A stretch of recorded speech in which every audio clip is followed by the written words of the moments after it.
Assalamualaikum warahmatullahi wabarakatuh. Waalaikumsalam. Telah hadir untuk menyapa kita warga Kabupaten Sumeneb, khususnya Bapak Samsul Bahri, tokoh masyarakat Desa Pagerungan Kecil dari Kepulauan Sapekan, Kecamatan Sapekan. Kita akan membincang terkait dengan tindak lanjut dari problem kelistrikan. Kemudian akan disusul dengan persoalan-persoalan lain. Ini yang menarik adalah terkait adanya ketimpangan yang terjadi antara daratan dengan kepulauan. Dan hal ini kita akan kupas tuntas bersama tokoh masyarakat yang juga sebagai salah satu pemerhati pendidikan di sana gitu. Ya, silakan perkenalkan Bapak. Ya, makasih. Nama saya Samsul Bahri, salah satu mewakili masyarakat Kecamatan Sapekan, yang insya Allah ada beberapa hal yang perlu kami sampaikan pada saat ini. Yang perlu kita garis bawahi terlebih dahulu adalah bahwa Kecamatan Sapekan ini adalah penghasil migas.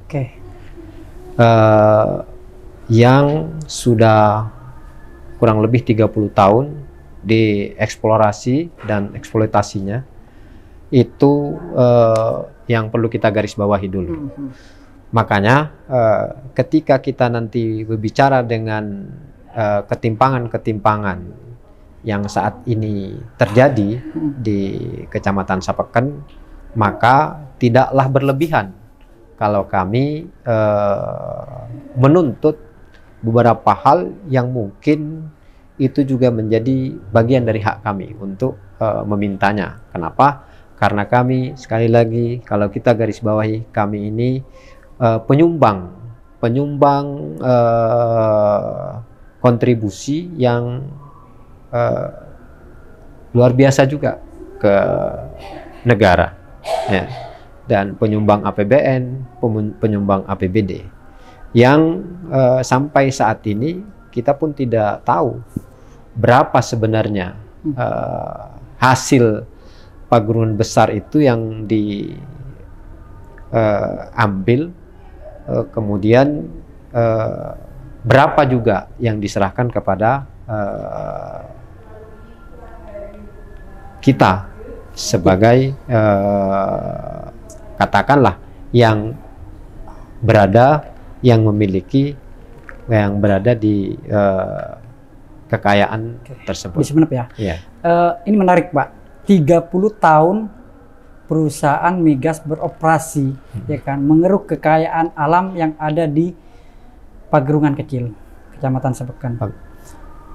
Yang coba Bapak persoalkan di sini terkait berapa sih Pak kemudian misalnya kontribusi dari hasil migas itu, kekayaan alam itu terhadap masyarakat di Pulau Sapekan itu sendiri. Ini gimana sih Pak? Itu kan yang jadi persoalan Bapak ini. Baik. Dan ini juga persoalan-persoalan yang mungkin harus kita mulai kaji. Kenapa begitu? Perusahaan ini, CSR-nya, itu yang bergerak di bidang sosialnya, itu hanya kurang lebih sekitar 1,6 M dalam setiap tahunnya. Dan itu dibagi 11 desa. 11 Bayangkan desa. Berapa kontribusinya ke masyarakat kepulauan. Nah, kemudian yang selanjutnya adalah kita berharap nanti pihak perusahaan ini, pihak K ini juga bisa menjadi fasilitator bagi kita untuk lalu kemudian menghadirkan ke tengah-tengah masyarakat apa yang diinginkan oleh masyarakat Kecamatan Sapekan. Salah satu contoh misalkan kelistrikan. Mestinya kelistrikan di Kepulauan Sapekan ini, terutama di Pagerungan Kecil ini, sudah lama hadir. Tetapi baru beberapa tahun ini itu hadir ke tengah-tengah kita, itu pun tidak maksimal. Salah satu contoh misalkan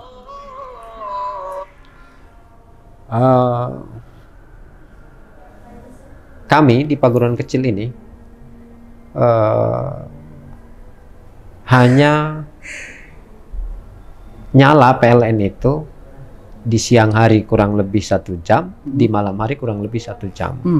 Itu yang terjadi saat ini. Nah, alhamdulillah kemarin atas inisiatif dari Pemda yang diwakili oleh Kabag Perekonomian dan SDA dan dihadiri oleh PLN, dihadiri juga oleh Kangen Energi Indonesia, dan kami juga hadir pada saat itu dalam acara audiensi.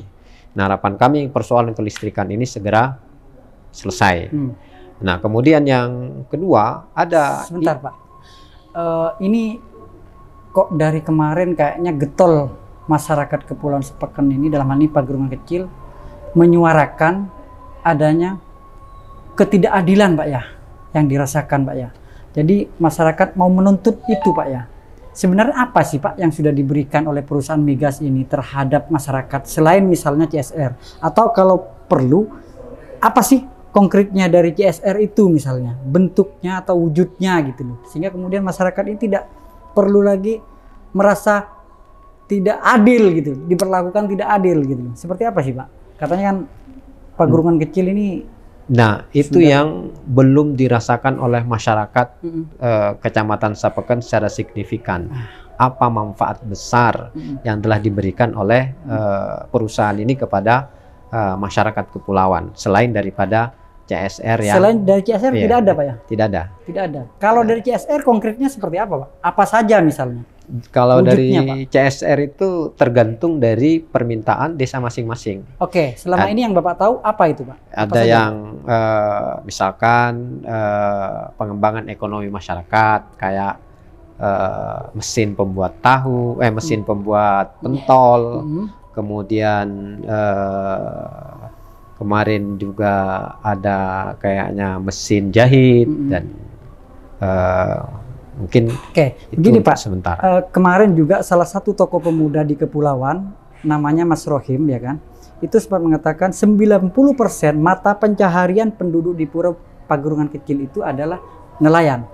Nah, kenapa kemudian ini tidak disuarakan ke perusahaan migas itu Pak melalui pemerintah atau Pak Camat ataupun Pemda?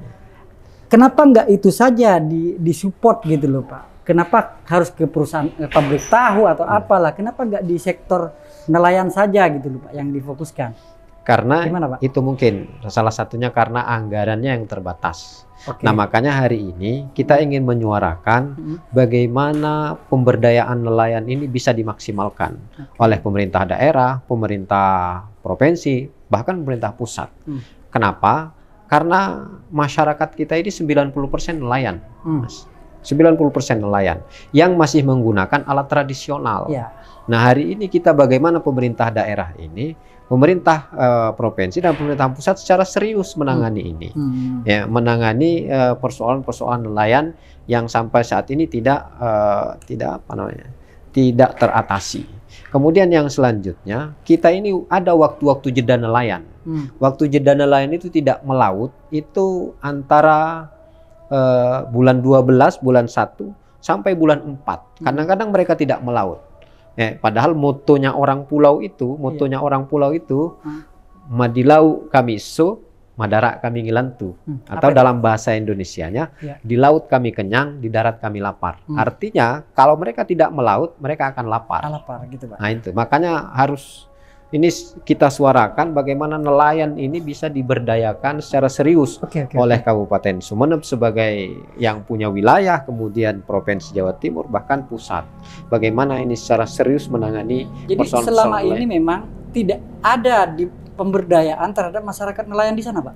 Kalau menurut saya belum, kalaupun ada sangatlah persentasenya 0, sekian persen gitu. Hampir tidak ada. Hampir tidak ada. Artinya jadi sektor pemberdayaan tidak dilakukan oleh pemerintah, tidak ada kepedulian pemerintah di situ. Kemudian dari support misalnya terkait dengan alat-alat nelayan misalnya. Ya, nah itu yang kita masih tertinggal. Seperti yang saya katakan tadi, bahwa memang nelayan-nelayan kita saat ini masih menggunakan alat-alat tradisional. Mereka mau bersaing dengan nelayan-nelayan yang ada di luar yang sudah menggunakan teknologi terkini, itu mereka tertinggal. Kayak mereka tidak punya GPS, mereka tidak punya dispender, mereka tidak punya alat-alat yang mungkin itu bisa bersaing dengan nelayan-nelayan yang ada. Maka oleh karena itu, sekali lagi pemerintah yang punya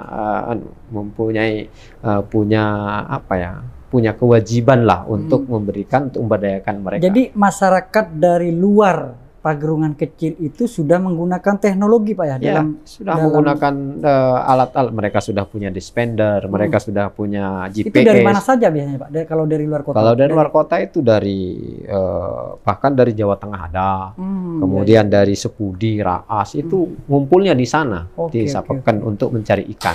Karena kita ini termasuk penghasil ikan terbesar di Kabupaten Sumeneb. Terbesar Pak ya? Iya. Artinya ketika kemudian ini tidak dibarengi dengan komponen-komponen alat kelengkapan yang canggih misalnya, teknologi yang canggih, ini akan ketinggalan Pak ya daripada nelayan-nelayan di samping itu juga bukan hanya sekedar itu yang mungkin kita minta nanti, tapi ada pelatihan-pelatihan khusus bagi nelayan-nelayan ini, bagaimana mereka bisa bersaing dengan. Selama ini itu dilakukan nggak Pak sama pemerintah daerah Pak? Kalau menurut pengetahuan saya belum ada kayaknya. Belum ada ya? Oke. Artinya, jadi mungkin ini bisa disuarakan dan bisa didengar oleh pemerintah daerah, terutama oleh pemangku kebijakan dalam ini Bupati Sumeneb, Bapak Ahmad Fauzi Pak ya. Karena tagline-nya itu kan Bismillah, jargonnya Bismillah melayani Pak, ya kan? Bismillah melayani. Harapan Bapak ada di sana Pak? Harapan kita kepada Bupati yang ada sekarang. Selain persoalan kemudian menyangkut pemberdayaan masyarakat nelayan, kemudian dari sektor kelistrikan Pak, apa sih Pak yang mau disuarakan ini?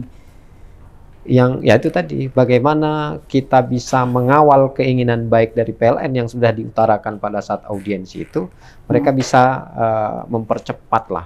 Karena kita ini kayak di pagerungan kecil itu sudah hampir 4 bulan ini kita padam. Padahal kelistrikan sekarang itu adalah jantungnya kehidupan kita. Padam Pak, gelap gulita. Gelap gulita kalau malam. Oh kalau malam. Kalau siang enggak nyala juga. Enggak nyala juga. Apalagi, katanya 2 jam tadi Pak, 1 jam. Nah, kalau musim hujan begini itu enggak nyala Mas. Karena tidak ada sinar matahari. Iya. Malam enggak nyala, siang enggak nyala. PLTD-nya sudah macet Pak ya? PLTD-nya sudah macet, tidak hidup sama sekali. Kenapa? Karena masyarakat tidak mampu membayar. Iya. Karena itu tadi. Terus kemudian ketika disuarakan di ruang forum pemerintah daerah di kantor Pemda kemarin, itu apa tanggapan dari pemerintah daerah Pak? Nah, kemarin ada komitmen yang menarik yang harus kita kawal bersama. Iya. Komitmen menarik itu adalah bagaimana SDA ini akan mengawal, pemerintah daerah ini akan mengawal terus proses demi proses untuk mempercepat kelistrikan di pagerungan kecil khususnya pada saat itu. Nah ini yang kita kawal. Kemudian yang kedua, kita juga akan mengawal komitmen dari PLN yang telah menyatakan bahwa kami sudah akan melakukan langkah-langkah agar kemudian percepatan kelistrikan itu cepat terjadi di pagerungan kecil terutama. Nah ini kemudian K juga akan ikut mendorong PLN agar kemudian secepat mungkin. Kenapa? Ini lumpuh total kalau karena kenapa ya? Pendidikan lumpuh, perekonomian lumpuh. Kenapa pendidikan lumpuh? Karena pendidikan sekarang itu berbasis kelistrikan. Ya harus menggunakan proyektor, yang harus menggunakan alat-alat digital. Kenapa? Karena sekarang pendidikan basisnya basis digital. Kemudian perekonomian akan lumpuh. Artinya pedagang-pedagang malam hari yang dagang nasi goreng, nasi bakso itu sudah tidak dagang lagi. Kenapa? Karena gelap. Iya. Siapa yang mau beli Pak ya? Siapa yang mau beli kalau malam itu. Kemudian apa ya, pedagang-pedagang es itu yang jual-jual es untuk didistribusikan kepada apa itu yang jual-jual ikan itu sudah enggak. Jadi tanpa adanya pasokan energi listrik atau lampu penerangan itu Pak, ini berakibat fatal bagi sektor perekonomian masyarakat di kepulauan. Sangat sekali. Ini kita rasakan. Makanya kita ini berteriak terus. Ini kan kemarin sudah kumpul semua Pak di Pemda Pak. Ada dari pihak PLN, ada dari perusahaan migas misalnya. Kemudian dari pemerintah daerah, diwakili bupati ada nggak Pak? Ada dari bupatinya. Pemerintah desa itu. Dari Kabak pemerintah desa. Iya. Enggak dari DPMD ya? Enggak dari bupati enggak ada? Dari bupati diwakili oleh SDA. Diwakili ya, oke. Kesepakatan yang dicapai Pak dari perwakilan ini misalnya, ada nggak deadline waktu misalnya tahun ini selesai atau 3 bulan ke depan selesai. Ada nggak Pak Nah, pembicaraan itu yang ke arah sana, menarik. Pak? Ketika saya bicara kemarin, saya minta deadline waktu, minta interval waktu. Kapan ini akan dilakukan? Nah, mereka mengatakan kita ini masih menawarkan beberapa opsi. Ya. Dan opsi itu masih berjalan. Dan itu akan tetap kita lakukan percepatan itu. Nah, oke lah saya bilang. Kita akan pegang pernyataan dari PLN ini dan komitmen ini akan kita kawal bersama.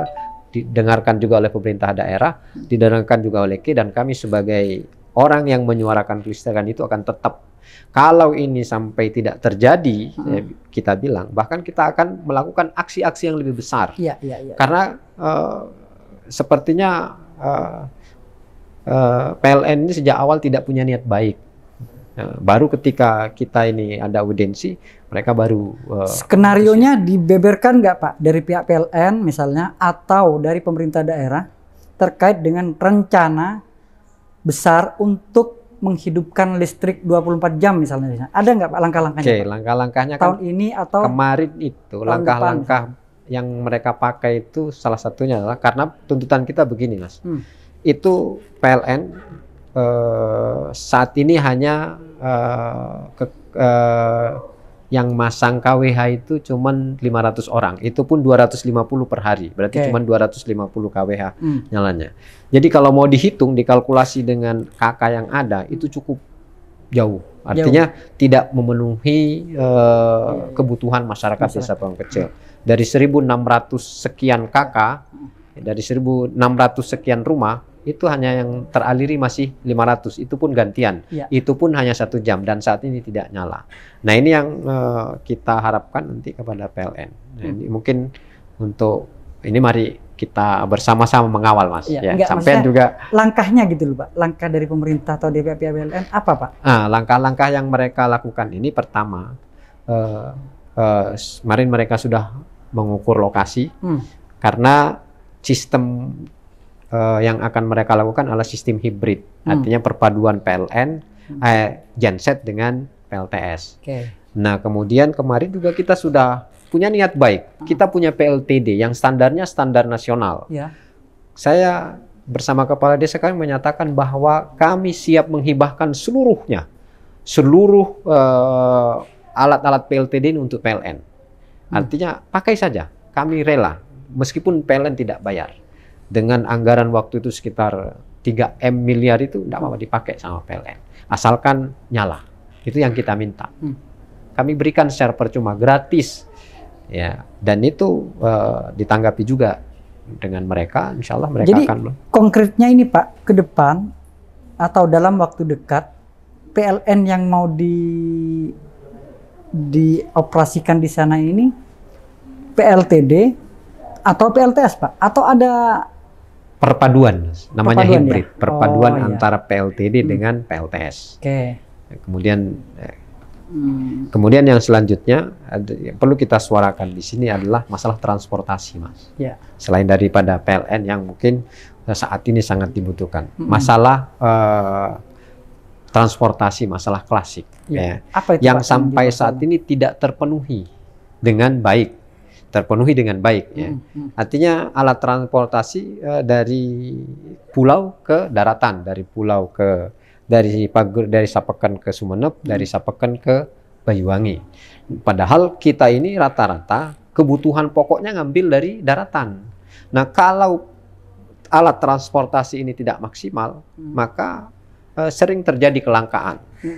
Kelangkaan pangan dan kelangkaan yang lain yang lebih itu adalah, maka oleh karena itu kita berharap kepada Bupati ini jargonnya Bismillah melayani agar untuk kemudian serius menangani transportasi ini. Ini Bapak Bupati Ahmad Fauzi, salah satu visi misinya itu adalah kalau nggak salah ya, mengurangi ketimpangan antara daratan dan kepulauan.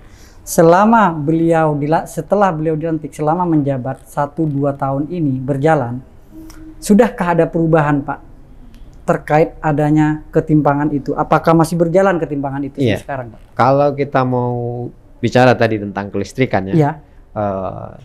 jelas ada ketimpangan. Kenapa? Indonesia terang, pulau gelap. Pulau gelap gitu Pak ya? Gelap.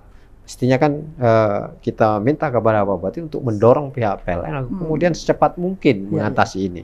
Kemudian yang kedua transportasi yang sampai saat ini belum termaksimalkan. Padahal kita ini misalkan ada orang yang sakit, Mas, ya, sakit yang perlu dirujuk ke Jawa atau ke Banyuwangi atau ke Bali atau ke Sumeneb. Transportasi laut maksudnya? Iya, transportasi laut ini. Itu pasti menggunakan kapal. Kalau pas transportasi, kalau pas ada rujukan pasien yang mendadak kemudian kapal yang tidak ada, itu kadang di Sapeken itu ada puskesmas, ada rumah sakit, atau nggak ada memang, Pak? Sehingga puskesmas yang ada, Mas. Puskesmas ya. Itu pun di satu desa, cuman di Kecamatan Sapeken. Di Kecamatan. Kalau yang di dari Pagerungan kecil harus lintas laut, Mas, lintas laut. Lintas laut. Nah, oleh karena itu kemarin juga kita menuntut bagaimana setiap desa ini ada ambulan laut. Kalau darat kan ada ambulan. Kalau di tempat-tempat kita kan mestinya ada ambulan laut desa. Ambulan laut. Ambulan laut agar kemudian kemudian transportasi ini. Biar saya aja tadi jemput teman-teman ke Perintis itu, Mas, luar biasa.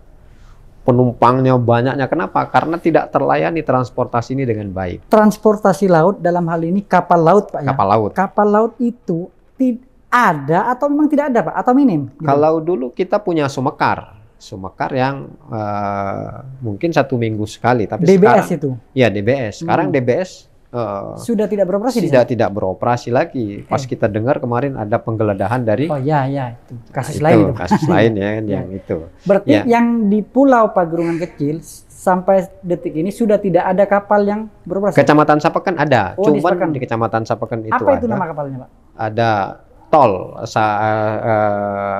tol laut, ada kemarin saat ini Sabu 115. Itu kapal yang tidak milik pemerintah daerah, Pak ya? Nah, sekarang milik swasta, pemerintah daerah enggak. Perusahaan swasta itu ya? Sumekar 3 itu Sapeken tidak pernah kedapatan bagian jadwal. Oh gitu. Ya, sampai sekarang. Sampai sekarang itu Sumekar 3 tidak dioperasikan ke Sapeken. Oke. Nah, itu yang dioperasikannya ke Kangean. Jadi harapan Bapak terkait dengan transportasi ini adalah segera ada kapal tambahan, Pak ya? Untuk kemudian apa namanya? Rute Sapeken, Pak ya? Iya, rute Sapeken. Kita kan kita berharap kepada Bapak Bupati. Ada putra daerah kita di pusat, Pak Said Abdullah, yang bisa mendorong ini agar kemudian kepulauan ini bisa tidak ada ketimpangan terlalu jauh lah. Kalau ketimpangan itu pasti terjadi. Tapi jangan sampailah terlalu jauh ketimpangan itu. Bagaimana bisa kepulauan ini bisa dilirik lah. Oke. Jadi itu, Pak ya. Yang selain itu, Pak, terkait apa lagi, Pak, yang menurut Bapak kemudian masyarakat kepulauan itu merasa diperlakukan tidak adil, Pak? Ada nggak faktor lain dari selain kelistrikan, terus kemudian transportasi laut, kapal dalam hal ini, apa lagi, Pak? Nah ini masalah yang urgen juga itu, salah satunya masalah dermaga. Dermaga yang hanya dimiliki oleh Sapeken, tapi Sapeken bagian timur tidak ada dermaga, sehingga Perintis itu kalau kita mau naik Perintis itu berlabuh di tengah. Kita naik kapal kecil dulu, baru naik Perintis. Sehingga banyak kasus-kasus yang terjadi, begitu turun ada yang jatuh gitu. Ini sudah banyak terjadi kejadian-kejadian. Nah, takutnya ini akan melahirkan kejadian-kejadian yang maksudnya tidak kita inginkan. Kan dermaganya sudah ada kan? Belum ada. Kalau yang kapal besar, kita berlabuh di laut, Perintisnya berlabuh di laut, kita naik kapal kecil baru naik Perintis. Dan itu kayak orang manjat kelapa. Jadi sampai sekarang tidak ada dermaga di Pagerungan Kecil. Pagerungan Besar. Pagerungan Besar. Ya, karena kita berharap kemarin sudah kita sepakati agar ada di Pagerungan Besar. Di Pagerungan Besar agar secepat mungkin. Sampai sekarang tidak ada dermaga yang apa namanya akan dilalui oleh 11 desa, Pak ya? Iya. Di Pagerungan, di Kecamatan Sapeken. Oke, itu Pak ya. Oke, terus ada lagi Pak, misalnya terkait dengan pemberdayaan masyarakat, Pak. Nah ini. Selanjutnya kita berharap nanti karena ini kan sering banyak kasus terjadi karena tidak adanya rumah sakit di Kecamatan Sapeken, itu sering terjadi ketika dirujuk ke Sumeneb, Iya. ke Bali, itu kejadiannya banyak yang diantaranya banyak yang meninggal di perjalanan karena terlalu jauh Di tengah jarak laut, Pak, ya? ya antara pulau. Maka oleh karena itu kita berharap kapal. kepada pemerintah ini, baik pemerintah daerah, pemerintah pusat, agar kemudian diperhatikan. Mana lebih dekat sih Pak rujukannya ketika kemudian harus ke darat, misalnya di RSUD Sumeneb atau ke Bali, Pak? Lebih dekat ke Bali. Lebih Cuman dekat ke ke Bali itu tidak ada transportasi yang apa ya, yang memadai. Kita Iya, iya. kalau mau rujuk ke sana menggunakan kapal kecil, Kapal kecil ya. Oh, tidak iya, iya. menggunakan perintis. Nah, oleh karena itu seperti tadi saya ulang, bagaimana ini kita memperhatikan Perjalanan Pak, perjalanan dari Pagerungan kecil kalau ke daratan berapa jam kira-kira Pak?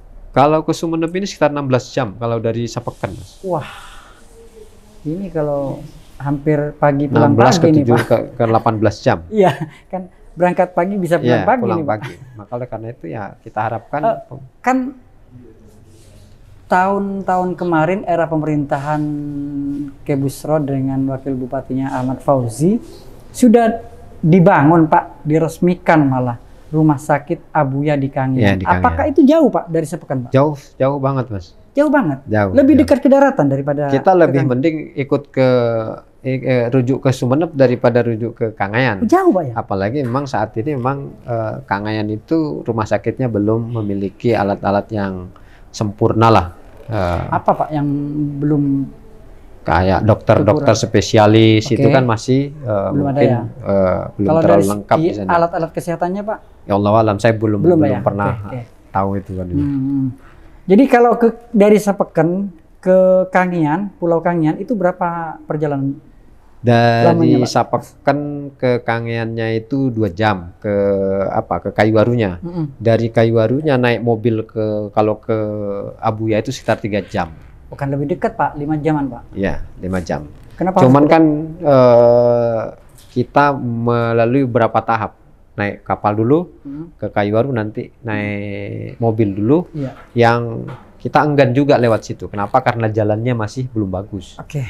Masih belum sempurna bagus. Artinya memang di Orang lebih memilih ke Sumeneb. di Pulau Sepekan ini menurut masyarakat di sana sudah sangat urgent untuk dibangunkan rumah sakit Pak ya? Ya, di Sapeken. Di Sapekennya. Sudah sangat membutuhkan agar kemudian pasien-pasien yang rujukan itu tidak lagi terjadi hal-hal yang tidak kita inginkan. Ini momentum Mas, kebetulan Bapak hadir di studio kita, di studio kami bagi berita.id karena ini selaras, sejalan dengan visi misi Bupati untuk kemudian mengurangi disparitas antara daratan dan kepulauan. Termasuk salah satu jargonnya adalah Bismillah melayani. Insya Allah prioritas untuk ke depan terkait dengan pembangunan dan pemberdayaan masyarakat di kepulauan bisa diprioritaskan begitu Pak ya.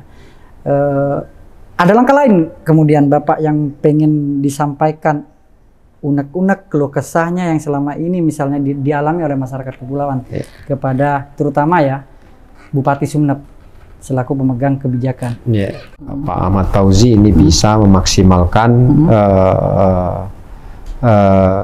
kegiatan-kegiatan pembangunan yang ada di Kecamatan Sapeken. Terutama kita seperti yang kita sampaikan tadi 4 hal itu.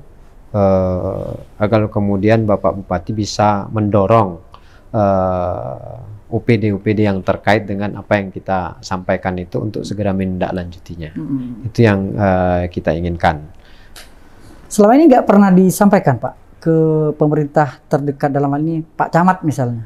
Ada nggak kemudian aspirasi Bapak yang misalnya terakomodir atau kan ada istilah musdes, ada istilah muscam itu kan, musyawarah kecamatan. Musrenbangdes. Nah, selama ini kita sering menyampaikan, Mas, kalau ada musrengcam, waktu itu saya juga pernah ikut, kita sering menyampaikan apa yang menjadi keinginan-keinginan masyarakat itu. Tetapi sampai saat ini, kalaupun ada yang tidak terwujud, tapi persentasenya kecil. Kecil Pak ya. Berarti kecil untuk didengar oleh pemerintah begitu Pak ya?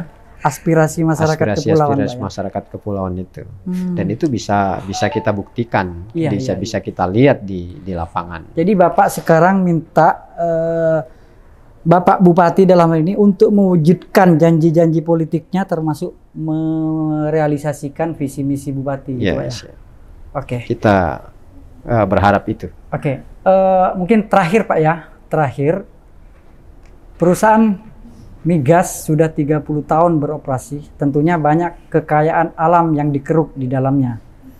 Dan itu ada di Pagerungan Pak ya, di Pagerungan. Sampai saat ini harusnya dari eksplorasi itu sudah menjadi penyumbang energi terbesar Pak ya. Iya, di Jawa Timur. Di Jawa Timur Pak ya. Tapi naifnya kemudian masyarakat di kepulauan hanya untuk energi listrik, pasukan energi listrik ini masih sangat miris Pak ya. Masih gelap gulita sampai sekarang Pak ya. Ya, ini yang coba Bapak perjuangkan bersama tokoh masyarakat lain Pak ya di Pagerungan kecil Pak ya. Oke. Pasca kemudian dilakukan audiensi di kantor Bupati kemarin, ada deadline waktu lagi nggak Pak kemudian untuk merealisasikan itu? Misalnya Bapak, oke saya tunggu 3 bulan lagi misalnya, atau kapan ini mau direalisasikan gitu loh Pak? Janji-janji pemerintah daerah seperti apa Pak? Ya, janji dari PLN terutama, kalau pemerintah daerah hanya kita minta mengawal ini, ikut mengawal bersama kita. Siap. Kalau deadline waktu yang kita berikan kepada PLN, bahkan kita katakan pada saat audiensi itu mulai hari ini. Mulai hari ini, niat baik itu harus mulai diperlihatkan ke tengah-tengah masyarakat. Karena kami ini sebagai utusan masyarakat harus bawa oleh-oleh. Apa yang harus kami sampaikan kepada masyarakat kepulauan terkait dengan audiensi ini.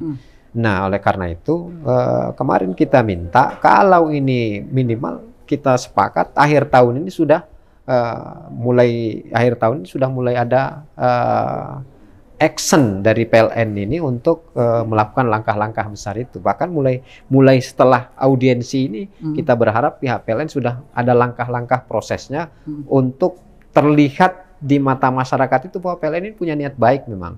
Tapi kalau tidak, maka kita sekali lagi akan melakukan hal-hal yang langkah-langkah besar untuk percepatan ini. Kenapa? Karena kalau 3 bulan ini kita tidak nyala, kalau sampai akhir tahun kita tidak nyala, saya tidak tahu apa yang akan terjadi di tengah-tengah masyarakat. Dengan kata lain, Bapak ingin menyuarakan bahwa disinilah pemerintahan Bapak Bupati Ahmad Fauzi, Nyai Eva diuji gitu Pak ya, diuji kemudian kemampuannya untuk merealisasikan listrik nyala 24 di kepulauan, kan begitu kira-kira harapannya? Kita berharap kepada Bapak Bupati dan Nyai Eva sebagai Wakil Bupati Sumeneb agar melakukan langkah-langkah itu. Siap. Oke, tentunya bincang-bincang hangat ini tidak akan selesai hari ini saja. Di lain waktu kita akan bincang lagi terkait dengan perjuangan masyarakat kepulauan yang hari ini merasa diperlakukan tidak adil, ada ketimpangan luar biasa antara masyarakat di daratan dengan kepulauan. Kita akan bahas lagi di sesi-sesi berikutnya. Ya, sekian, selamat petang kepada masyarakat Sumeneb khususnya, untuk kemudian inilah saudara-saudara kita yang ada di kepulauan yang sampai hari ini masih merasa belum tersentuh oleh pembangunan yang memadai, khususnya dalam hal ini listrik yang masih gelap gulita. Oke. Ya, terima kasih Mas. Siap, sama-sama Pak.